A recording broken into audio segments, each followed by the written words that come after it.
So இன்றைக்கி வந்து பார்த்திங்கன்னா இன்னொரு கமெண்ட் வீடியோ தான் பார்க்க போகிறோம். அதில் வந்துட்டு நம்மளோட சப்ஸ்கிரைபர் என்ன கேட்டிருக்காருன்னு பார்க்கலாமா? ஸோ இது வந்து பார்த்திங்கன்னா வசந்தா அப்படின்றவங்க கேட்டிருக்காங்க. அதாவது அண்ணா கோல்டு ஃபிஷ்ஷுக்கு ப்ரீடிங் டைமில் என்ன பண்ணணும் சொல்லுங்கள் அண்ணா, கொஞ்சம் சீக்கிரம் சொல்லுங்கள். சாரி சிஸ்டர், கொஞ்சம் லேட் ஆகிடுச்சு, இருந்தாலும் சொல்லிடுறேன். ஸோ நீங்கள் கோல்டு ஃபிஷ் வச்சுருக்கீங்கன்னா கண்டிப்பாக நீங்கள் பார்க்க வேண்டிய மொதல் விஷயம், நீங்கள் வாங்கின ஃபிஷ்ஷில் மெயில் ஃபீமேல் கரெக்டாக சூஸ் பண்ணியிருக்கீங்களான்றதை பார்த்துக்கணும். அதை பற்றி ஒரு வீடியோ கிளியராக நான் எக்ஸ்பிளைன் பண்ணி போட்டிருக்கேன். அதாவது ஃபிஷ்ஷஸில் ஃபீமேல் மேல் எப்படி கண்டுபிடிக்கிறதுன்னு சப்போஸ் அது முடிஞ்சால் நான் டிஸ்கிரிப்ஷனில் கொடுக்குறேன். ஸோ கோல்டு ஃபிஷ்ஷஸை நீங்கள் கரெக்டான மெயில் ஃபீமேல் சூஸ் பண்ணிட்டீங்கன்னா ஸோ அதுக்கான டேங்கை செட் பண்ணிக்கோங்க. அது அடல்ட்டாக இருக்கான்றதை முதல்ல செக் பண்ணிக்கோங்க. அதுக்கப்புறம் வந்து பார்த்திங்கன்னா அந்த ஃபீமேல் ஃபிஷ்க்கு எக் லோடடாக இருக்கான்றதை பார்த்துக்கோங்க.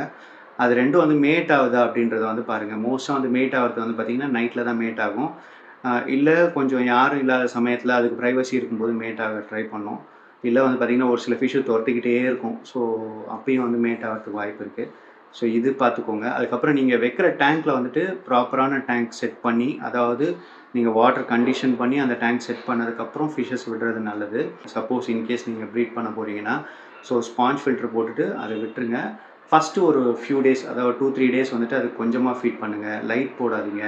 அதே மாதிரி வந்து பார்த்திங்கன்னா கொஞ்சம் கூலான இடத்துல வைங்க, சரிங்களா? ஸோ அதுக்கு அடுத்த ஒரு ஃபியூ டேஸ், அதாவது 2-3 டேஸ் என்ன பண்ணுறீங்கன்னா நிறைய ஃபீட் பண்ணுங்கள். கொஞ்சம் நல்லா லைட்டிங் இருக்க கண்டிஷனில் வைங்க. ஸோ மேக்ஸிமம் ஒரு 28 டிகிரிஸ் இருக்க மாதிரி டெம்பரேச்சர் இருக்கிற பிளேஸில் வந்து வச்சிங்கன்னா உங்களுக்கு வந்து ப்ரீட் ஆகிறதுக்கு அதை ட்ரை பண்ணும். ஸோ ஒன்ஸ் ப்ரீட் ஆகிடுச்சுன்னா அது எக்லே பண்ணும்போது பார்த்துக்கிட்டே இருங்க. இல்லைனா வந்துட்டு கோல்டு ஃபிஷ் கண்டிப்பாக அதோட எக்ஸை வந்து சாப்பிட்ரும். ஸோ மினிமம் வந்து பார்த்திங்கன்னா ஒரு 100 எக்ஸாவது லே பண்ணும். ஸோ மேக்ஸிமம் வந்து நிறையாவே லே பண்ணும். ஒரு 500 எக்ஸ் கூட லே பண்ணும். அதாவது ரொம்ப ஹெல்த்தியாக இருக்க ஒரு கோல்டு ஃபிஷ்ஷு.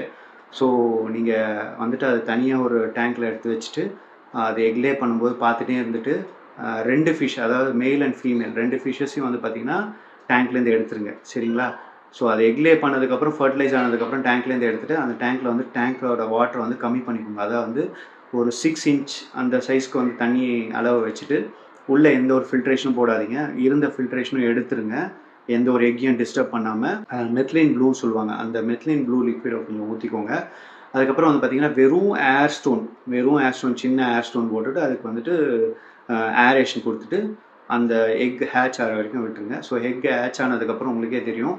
ஸோ மொயினா கல்ச்சரோ இல்லை டாஃப்னியாவோ கொடுத்தீங்கன்னா கண்டிப்பாக உங்களோட கோல்டு ஃபிஷ் அழகாக ப்ரீட் ஆகி குட்டி போட்டு வளரும்.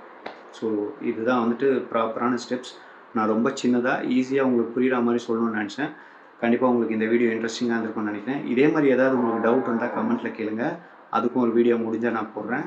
இந்த வீடியோ இன்ட்ரெஸ்டிங்காக இருந்தால் நம்ம சேனலை சப்ஸ்கிரைப் பண்ணிக்கோங்க. தேங்க்யூ ஃபார் வாட்சிங்.